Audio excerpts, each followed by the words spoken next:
فاذکرونی اذکرکم، تم مجھے یاد رکھو میں تمہیں یاد رکھوں. اور حدیث قدسی میں تو یہاں تک آ گیا کہ میرا بندہ اگر مجھے اپنے دل میں یاد کرتا ہے میں بھی اسے اپنے دل میں اپنے جی میں یاد کرتا ہوں. اور میرا بندہ اگر کسی محفل میں میرا ذکر کرتا ہے میں اس سے کہیں اعلیٰ محفل میں، وہ تو ملائے اعلیٰ کی محفل ہوگی ملائکہ مقربین کی، خدا خود میر محفل بود اندر لا مکان خسرو، اور محمد شمع محفل بود شب جائے کہ من بود، اس محفل میں اللہ تعالیٰ ذکر کرتا ہے اس بندے کا. پھر آنے کا معاملہ میرا بندہ میری طرف چل کر آتا ہے تو میں دوڑ کر آتا ہوں، بارش بھراتا ہے میں ہاتھ بھراتا ہوں. یہ اللہ کی طرف سے دو طرفہ معاملہ ہے، لیکن یک طرفہ نہیں ہوگا.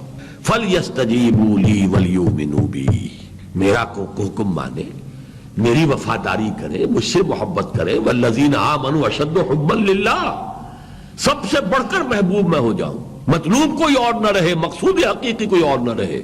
لا معبود الا اللہ، لا مقصود الا اللہ، لا مطلوب الا اللہ. جب تک یہ شکل نہیں ہے لا محبوب الا اللہ، محبوب حقیقی وہی ہے ہاں جس سے محبت کی اجازت، اور جتنی محبت کی اجازت وہ دے رہا ہے اتنی محبت کرو. بیوی سے کرو، بیوی شوہر سے کرے، اپنی اولاد سے کرو، والدین سے کرو، لیکن جتنی محبت اللہ تک اجازت دیتا ہے اتنی کرو. اس سے زیادہ ہو جائے گا تو شرک ہو جائے گا. اللہ کے برابر کر دو گے، ایک ہی سنگھاسن میں بٹھا دو گے اللہ کے ساتھ کسی اور کو، ایک ہی محبت ہوگی تو شرک ہے.